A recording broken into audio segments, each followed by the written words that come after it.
And welcome again to this PBS special as Washington and the whole country take stock of the Attorney General's summary of the Mueller report and its limited description of conclusions reached about conspiracy and obstruction of justice.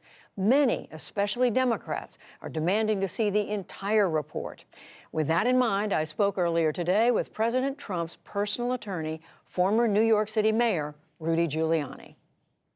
Mayor Rudy Giuliani, thank you very much for joining us. You said earlier today that the Mueller investigation was bad for the country. What do you make of the findings in terms of all we know right now? Well, what I meant by that was it turns out that this never happened. So there never should have been an investigation. I think the conclusion was good for the country. I think that they came to the conclusion definitively that there was no collusion. They came to the conclusion that they could not charge a crime with regard to obstruction. And then the Attorney General and Rod Rosenstein, the Office of Legal Counsel, because they punted it to them to make the decision, came to the decision, which I think is quite correct, that there's no element of obstruction here. And therefore, why do we have this investigation? Just to prove, I guess maybe I was in an unusual position. I was on the campaign for 4 or 5 months. I never saw anything that even gave the whiff of some kind of collusion with Russians. The president, from the very beginning, has been mystified as to how this could be. How comfortable are you concluding that the president is not implicated, if not on the Russia collusion question, but on obstruction of justice, when we are told that Mr. Mueller said he couldn't reach a conclusion about that? I'm not troubled at all. First of all, here's the big takeaway. There was never a reason for the investigation. There was no crime committed. They were investigating what turned out to be a non-crime. So, as the Attorney General points out in his excellent 2 paragraphs analyzing it, it's very, very hard to commit obstruction of justice when you didn't commit the crime. It's hard to prove the intent for obstruction of justice. Doesn't mean you can't, but it's very hard to do. Second, he didn't do any of the acts that traditionally are required for obstruction of justice, meaning he didn't threaten anybody. He didn't destroy evidence, as Hillary Clinton did. He did not delete emails. He turned over 1.4 million documents. He turned every message, every email, everything they asked for. There isn't a single thing they didn't get. You see no complaint about that. He didn't object to any of the witnesses. He could have. Bill Clinton did that. Bill Clinton objected to almost every witness. President Trump did not object to anyone testifying. They got everything that they asked for. 2 other quick questions, Mayor Giuliani. One is you and the president's other attorneys recommended that he not sit down for an interview with the special counsel, Robert Mueller. At one point, you called it a perjury trap. Sure. Do you believe that any of these conclusions would have been different, findings would be different, had the president sat down? No, they have all the explanations that the president would have given had he sat down for an interview. The president has given them on numerous occasions by interviews, tweeting. They couldn't show us a question that they needed an answer to. So that's why I believe they only wanted him for the purpose of trapping him into perjury. So you're saying that Mueller and his team didn't act honorably, because you said they were setting a perjury trap. You didn't walk into it. Yeah, you're darn right they didn't act honorably. Look what they did to Manafort. They got him in solitary confinement, and they go question him every 4 days and try to get him to lie. But is there a After a while, that gets close to subornation of perjury. The first four times, a guy you're bringing out of solitary tells you it didn't happen the way you want me to say it. By the 5th or 6th time, you're getting pretty darn close to suborning perjury. Luckily, Manafort wouldn't lie. So you're saying they didn't act honorably, but their conclusion is the correct one. I mean, is that a contradiction? Not at all. They had no choice. What are they going to do? Make things up? They had no choice. There's no evidence. They can't create it. They tried darn hard to create it. So he was cleared by a biased staff because hard as they tried, however many rules they just ignored, they couldn't get what they needed because, how about this, Judy? It didn't happen. There was no collusion and there was no obstruction. Will the president, do you think, pardon any of the people who were indicted and found guilty by Robert Mueller, whether it's Michael Flynn, Paul Manafort, anybody else? I was asked that question by numerous reporters during the investigation. I was asked that question by some lawyers, and the answer is always the same. The president is not going to consider pardons. He's not going to give any pardons. If that happens, it has to happen in the future, and nobody has a promise of it. Nobody should assume it. But obviously he has the power to do it, but I have no reason to believe he's going to exercise it. Former New York City Mayor Rudy Giuliani, attorney to the president. Thank you very much. Thank you. From Mayor Giuliani, we turn now to explore some of the legal questions answered and unanswered by the Attorney General's summary of the Mueller report. And we do that with Mary McCord. She is the former acting Assistant Attorney General for National Security in the Obama administration, and she's a former federal prosecutor. Matthew Miller, he was the spokesman for the Department of Justice during the Obama administration. Robert Ray, he was the independent counsel investigating President Clinton during the Whitewater investigation. And C. Boyden Gray, he served as White House counsel for President George H.W. Bush. We welcome all of you to the program. Thank you for being here. So we just heard from Mayor Giuliani, but what I want to talk to all of you about for a few minutes is what we know, and actually how little we know, because it is the summary that the Attorney General has given us from the Mueller report. First of all, about conspiracy, whether there was conspiracy, coordination with the Russians. And what you have is a conclusion from the Attorney General says after 2 years of investigation, Matthew Miller, the conclusion is reach no conspiracy, no coordination. They don't use the word collusion, but nothing there. So does Mr. Barr's summary answer all your questions? No, not at all. I think it answers the most significant question was, could the special counsel prove a crime? Was he ready to charge a crime in court that he could prove beyond a reasonable doubt with respect to conspiracy with the Russian government by either the president or someone on his campaign? And the answer to that question is no. It doesn't answer other questions about whether there was, other types of collusion, or whether it doesn't answer the question of whether he thought that it happened, but he couldn't prove it, whether there was no evidence at all. I think the questions that the American people ought to have, and that the Congress ought to have, and that hopefully will be answered when they see the full report, is what could they show? How much evidence was there? Did they have a theory that there was in some ways collusion out in the open, where you had the Trump campaign that knew what the Russians were doing, that encouraged them publicly, that encouraged them privately at times, and the Russians who knew that Trump was a candidate who would back policies they supported? And so while there was no crime that was committed, there was a kind of collusion out in the open where both sides knew what the other side wanted and were willing to act in a way that would encourage it. Robert Ray, what about that? I mean, questions or not coming out of this? Well, the last part of that I think is a little too fuzzy for my taste, and that's not what prosecutors do. Prosecutors decide based upon an investigation, this one taking 22 months, and a lot of witnesses and a lot of subpoenas and a lot of documents and a lot of search warrants to decide whether or not you have a case in good faith that a prosecutor believes could be submitted to a jury, and that a jury would unanimously return a verdict of guilty, and that determination would be sustained on appeal. That's all a prosecutor does, gathers facts in order to make a prosecutorial judgment. And the judgment here with regard to collusion, conspiracy, and the Russian interference with the election is that members of the Trump campaign, including the president, that there's not a sustainable case, meaning there's not sufficient evidence to prove that a crime was committed there. That's telling you a fair amount. Does it tell you everything? No. Right. I imagine in the next couple of weeks, probably, we will expect to see a disclosure in some fashion of the report that Bob Mueller provided to the Attorney General, because that's what the Attorney General has committed to do. There are certain impediments we can talk about later about how it's not going to be every single thing that was disclosed to the Attorney General. But I imagine if the Attorney General is true to his word, and I expect he will be, it will be transparent.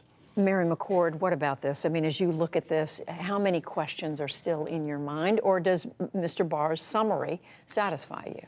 Well, obviously, it's very limited, the summary, and I agree really what the other panelists have said about some of the limitations of what is in here. And I think another point to be clear is that conspiracy is an agreement between two or more people to commit a crime or to defraud the United States. And so Mr. Ray got it correctly in saying, of course, that prosecutors have to determine that every element of a crime could be met by evidence beyond that would prove it beyond a reasonable doubt before they can bring charges. So what this is saying is, and what the quotation from the Mueller report that AG Barr included in his letter to Congress is that the investigation did not establish that members of the Trump campaign had conspired or colluded with the Russian government. So, and again, conspired meaning to commit a crime with that knowledge that and intent that the goal of the conspiracy was to commit a crime. So that's very different than, sort of public encouragement of the activity or expressing approval of it or a desire for it to continue. That's not the same as actually coming to an agreement to commit a crime. Or the president, Boyden Gray, at a news conference or a speech saying to the crowd in general, he said to the Russians, go ahead and see if you can turn up Hillary Clinton's emails. I mean, there's a difference here. No, there's a big difference, sure. I mean, what he says publicly and what he actually does, and what his staff does, what his campaign aides do or did or did not do, that's what really matters. There's a narrative that always underlay much of the investigation, which was that here is a man who does everything Putin wants him to do. And so that creates a suspicion.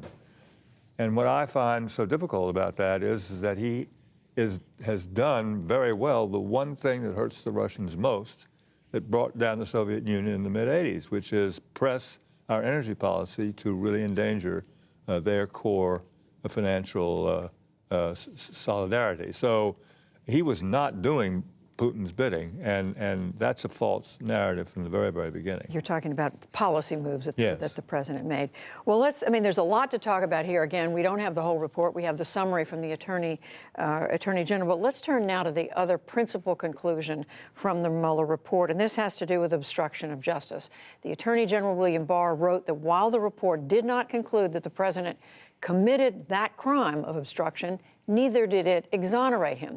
But the Attorney General also wrote that he and his deputy came down clearly on the side of President Trump on this question, that the evidence isn't there, nor is the intent. That was enough to spark opposing reactions. See this. There was no obstruction and none whatsoever. And it was a complete and total exoneration. It's a shame that our country had to go through this. His conclusions raise more questions than they answer, given the fact that Mueller uncovered evidence that, in his own words, does not exonerate the president. Given these questions, it is imperative that the Attorney General release the full report and the underlying evidence. So, Robert Ray, what are we left with here? May I just say on that point, prosecutors are not in the business of handing out exonerations. You don't typically get an exoneration card after a full and fair investigation. And apologies from Uncle Sam for investigating you to say, listen, we did an investigation, we didn't find anything, and not only are we going to make the determination to prosecute you, but we're going to hold a press conference to say that you've been completely exonerated. That typically does not happen.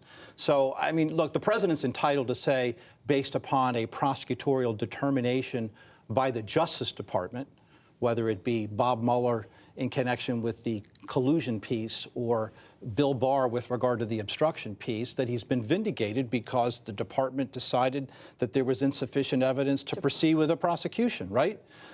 Exoneration is more of the political notion of, I can walk away from this saying I was the president's position. I was right all along. I told you there wasn't collusion. And with regard to obstruction, as he's been quoted in the piece that you ran in the special previously, look at, how can you be seen to have obstructed an investigation as a practical matter that didn't have foundation to begin with? But but when you have the special prosecutor, Matt Miller, saying, I don't know, I can't say which one it is because I have evidence on both sides, it's difficult. And then the Attorney General says, well, I think it's this way. What do we make of that? I find the Attorney General's decision to make that determination somewhat troubling because we don't know why the special counsel didn't make a determination. I doubt very much he didn't make the decision because he thought it was too hard or because he thought it was difficult. He would have, if he felt it was appropriate for the Justice Department to make that decision, I feel pretty confident he would have made a decision or at least made a recommendation to the Attorney General. It's very unusual for a decision to come to the Attorney General without a recommendation from the prosecutors down the line. I suspect, and I think we'll see this when we see the full report, that the reason Bob Mueller didn't make a prosecutorial determination on the obstruction question is because the Justice Department's opinion is that the president can't be indicted. So if he can't be indicted, there's no reason for the special counsel to make that determination. In fact, there are good reasons for him not to Although do so. the Attorney General did say that did not weigh into the into the Attorney Yeah. General's determination, not necessarily into the special counsel's determination. Well, but I think So- there's more to it than just a so- factual issue about what Bob Mueller was confronted with, and I think I agree with you. I think we're going to find out more. We don't quite know the answer to it, but I would suggest that in that regard, I think there's a policy issue that's created too by virtue of an investigation of a president and the office of the president and evaluating conduct relative to the obstruction of justice statutes. And as Attorney General Barr in his now famous memo to the Justice Department prior to his confirmation explained, there's a substantial legal question relative to the president's conduct when he is the executive branch. He can hire and fire as he pleases for any reason or for no reason at all, and to try to then evaluate that in terms of what would be needed to be proved in order to make an obstruction case, which is corrupt intent. And I think there's not only not only factual barriers to that conclusion, but also some substantial legal hurdles to overcome. And from a policy perspective, I think it was important for the Justice Department to speak with one voice, and that voice should be the Attorney General, because the resolution of this investigation on the obstruction piece not only resolves it with regard to this president, but this is precedent that will be used and considered for many years to come about how to evaluate presidential conduct in terms of application to the obstruction statutes. And I want to, Borden Gray, coming back though to the fact that the Attorney General weighed in on one side or another after the special counsel did not. Isn't that going to continue to leave a question, a cloud, whatever you want to call it, over this determination? I don't see how. I don't see why. Because, in a sense, once the special counsel decides he cannot prosecute for whatever reason, and I don't think it's because he felt he couldn't indict a sitting president. I think that's he never got to that point.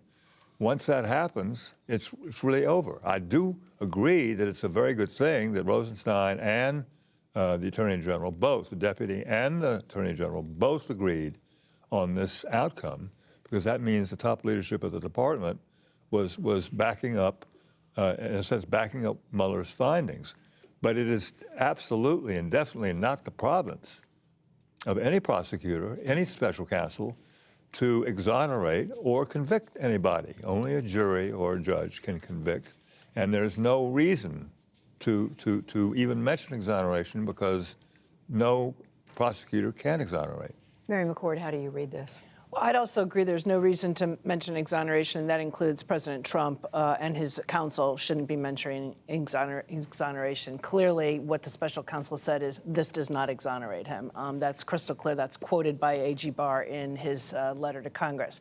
I think I think we're not going to know until we see more of the report why Bob Mueller decided not to make a recommendation. I think it could have to do with the fact that the DOJ was never going to indict, and he might have wanted to put this decision to Congress. It could be because he reports to the Attorney General or the acting Attorney General before it was A.G. Barr when A.G. Sessions was recused, and he thought that decision in a case of this significance should be made by the Attorney General. Right. I have no quarrel with that. I think, though, that what we haven't yet discussed is the fact that it's crystal clear that there is evidence here that that at least went toward a potential charge of obstruction, and the AG then made the determination determination based on really what Supreme Court precedent says is a very limited kind of understanding of what obstruction applies to, and decided to come down with the fact that the evidence would not support and sustain those charges. Reasonable minds may differ with that if they see the evidence, if it ever comes to light. And as Judy, I let me said, just he was add- joined in by the deputy. Yeah, and I think, Let me just I think add- that's about right. I think that's right. It's not for the Congress. Some talk yesterday throughout the day was, well, this is really for Congress to decide. Barr can't do it. No, Congress doesn't prosecute. They can make a decision about impeachment, high crimes and misdemeanors, but for an actual criminal prosecution, they have no say. Oh, and I totally agree with that. And I think it would have been a mistake, as some people have suggested, that Attorney General Barr should not have stepped into that void and should just have allowed Bob Mueller to refrain from The uncertainty. leave the uncertainty there. I think you're absolutely correct. I mean, the job of the special counsel's investigation leading back to the department under the special counsel regulations is to make a decision, and a decision needed to be made. All right, now we're going to turn to literally what's next, what comes after what we know right now, for the legal, for the political ramifications of this investigation. Congressional reaction, we've been talking about it. It has fallen mostly along partisan lines. Some Republicans questioning the very premise of the investigation in the first place. A counterintelligence investigation is designed to protect the entity being targeted by a foreign power. How did it fail and break down here? Was it a ruse to get into the Trump campaign? I don't know, but I'm going to try to find out. Neither the Congress nor the public has seen the report itself. So it's evident, it's self-evident, overwhelmingly, in the public interest for the Mueller report to be released to the people. And I want to bring in now reporters covering all of this, all of whom you just saw in that Frontline documentary. The NewsHour's Lisa Desjardins, she's at Capitol Hill, while Yamiche Alcindor joins us from the White House. And Robert Costa of the Washington Post, he's also moderator of Washington Week. He's with us tonight as well. Hello to all of you. And Yamiche, I want to turn to you. We've been talking about the president's reaction and whether and when there's going to be more to see. What is the White House saying right now about how much more we should see, whether we should see the entire Mueller report? So the president has been taking a victory lap that began this weekend when he learned that he had been cleared of the allegation that he colluded with Russia in order to interfere in the 2016 election. And he's also celebrating the fact that Attorney General Barr, of course, said that there was no evidence of him obstructing justice. However, the president earlier, before we knew what the summary of the report said, he said that he thought that the Mueller report should be made public.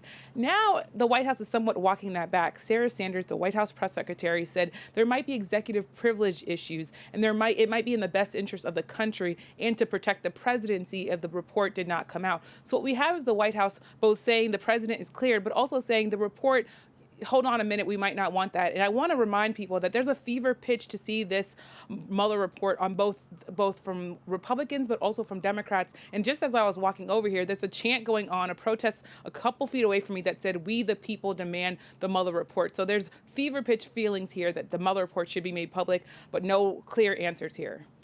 Lisa Desjardins at the Capitol, how much of a fever pitch is there? Well, I can tell you just in the past couple of hours, Judy, we've gotten a clear signal from Democrats. The 5 Democratic chairmen of the House committees that have jurisdiction over this area, that includes committees like Oversight, Intelligence, Judiciary, they've written a joint letter to the Attorney General tonight, and they have said in these words that they demand that he release the full report, and they've given him a deadline of April 2nd. This is obviously a situation between branches, so it's not clear what would happen if the Attorney General does not meet that deadline. But they write, and this goes to some of what your panel was speaking about, they write that Congress is permitted the ability to assess the obstruction of justice situation independently. And they are asserting what they believe is a right of a co-equal branch here. It's a rather eye-popping letter. They also write significantly, these are the Democrats, House chairmen, They say, we have no reason to question the special counsel Mueller's, that he has made well-considered prosecutorial judgments in 2 areas. They say, 1, whether the Trump campaign conspired, and 2, on hacking and basically the charges against the Russians. They're sort of saying, listen, we're not questioning whether there was any collusion or not. They're clearly questioning the obstruction. That's where the focus of Democrats are going. And this letter tells me, Judy, in this constant internal battle for Democrats between cautious restraint and sort of dogged pursuit, these are the voices pushing for dogged pursuit. We'll see what voices we hear in the next couple of days after this. And Robert Costa, who's also joining us. Robert, I know you've done a lot of reporting since the report we first learned that the report had been turned over to the Justice Department. What are you hearing about just how partisan, how divided this fight is going to be over releasing the report and what to do about the report? It's not only partisan, but it's challenging, particularly for Democrats on Capitol Hill who want to pursue further questions on obstruction. Yet when it comes to obstruction of justice, you have to figure out the person's intent. Was the intent corrupt? Robert Mueller, the special counsel, did not make a firm conclusion on that front, and it will be difficult for Democrats, even in the committees with subpoena power, to figure out President Trump's intent in many of his decisions. So they would like to paint a fuller picture of the president's conduct. That's why they want to see the full report. But whether it rises to the level of an impeachable offense, that remains to be seen. And back to Yamiche on that, is the White House breathing easy? Do they now assume impeachment's off the table because of this? The sense I've gotten all day is that the White House is very glad that the Mueller report is over and that this Mueller investigation has ended. They're not quite breathing easy in the idea of impeachment, but they are saying that Democrats are essentially now on the defense. They feel as though the positions have completely changed. They think before the Mueller report, there was a lot of caution, especially on the part of the president. He didn't speak all weekend, didn't make any comments when we found out that the Mueller report had been filed. And that's because he was waiting to see what the actual summary would say. Now that the White House has seen the summary of the Attorney General William Barr, they feel as though they're in a good position, a stronger position rather. So I think that the president now feels like he has the political upper hand. And I should note that the president's political campaign, his campaign for re-election to president, they've actually started fundraising off the idea that Democrats had a witch hunt for 2 years while he was busy really ushering in a strong economy. So they're also using this as a campaign rallying cry. All right, Yamiche Alcindor at the White House, Lisa Desjardins at the Capitol, Robert Costa joining us, all three. Thank you very much. And I finally come back to our panel here at the table. Let's go back at Mary McCord, this question about how much more the public will get to see, should see, needs to see in order to really, truly understand what the special counsel concluded. So certainly the Attorney General has promised that he's undertaking a review with an eye toward disclosing publicly as much as he is able to and that he thinks is in the public interest to disclose. And there's things he does have to take into consideration, such as grand jury secrecy rules.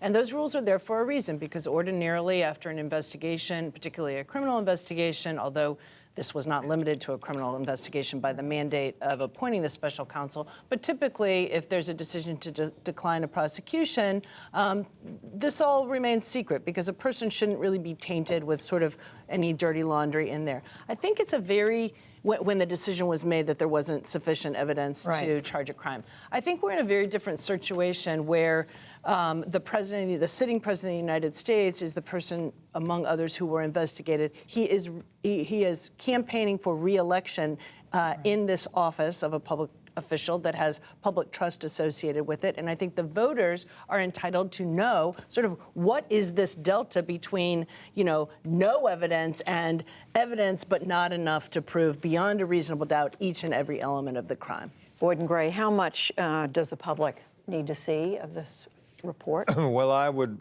like I'm sort of with all parties. I think the president all the way down and the Republican Party and all Democrats want to see the whole thing. But as you've said, there are problems with grand jury. There are problems possibly with sources and methods, national security issues.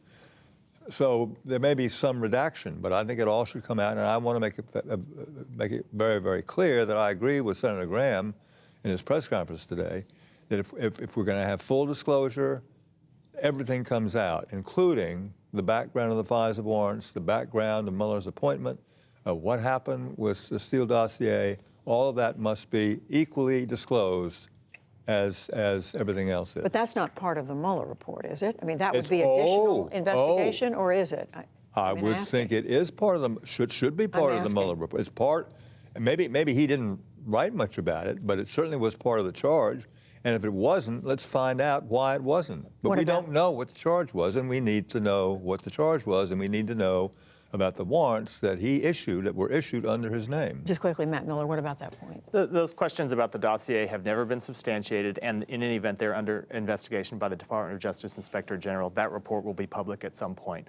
With respect to what ought to be made public here, I think we all agree that as much as possible ought to be made public, maybe with the exception of grand jury material, because one thing the department has made clear from the beginning of this investigation is they are not the final arbiter of presidential misconduct. Congress is. And for Congress to make that decision, they have to have access to all of the evidence about what the president did. And one of the things for the last 2 years, and even in our discussion tonight, we talk about whether the president's behavior rises to the level of crime or not. Yeah. That's not the only standard for presidential misconduct. That is the lowest possible bar. Congress has to assess the entire matter. Just 15 seconds. I don't agree with that. I don't think that's quite right because, the emphasis in the Constitution is on high crimes and misdemeanors. Emphasis on the word crime. I think but it's not the criminal statutes. The impeachment inquiry is going to be circumscribed now by the determination of the special counsel and the Justice Department that in these areas no crimes were committed. And that's going to slow that train down. So much to talk about. Robert Ray, Boyden Gray, Mary McCord, Matthew Miller. That is it for now. We thank you for joining us. I'm Judy Woodruff. This PBS News special is a co-production of PBS NewsHour and Frontline, with major support from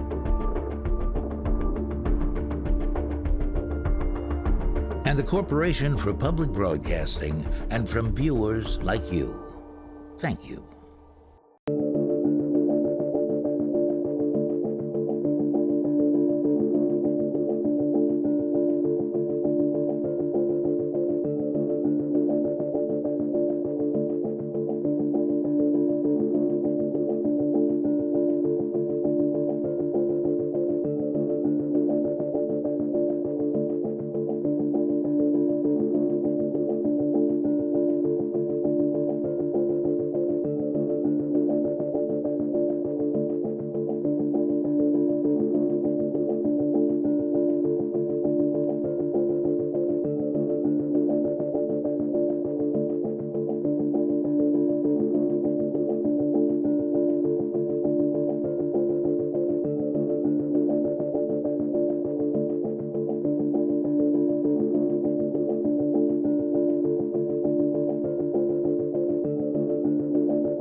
You're watching PBS.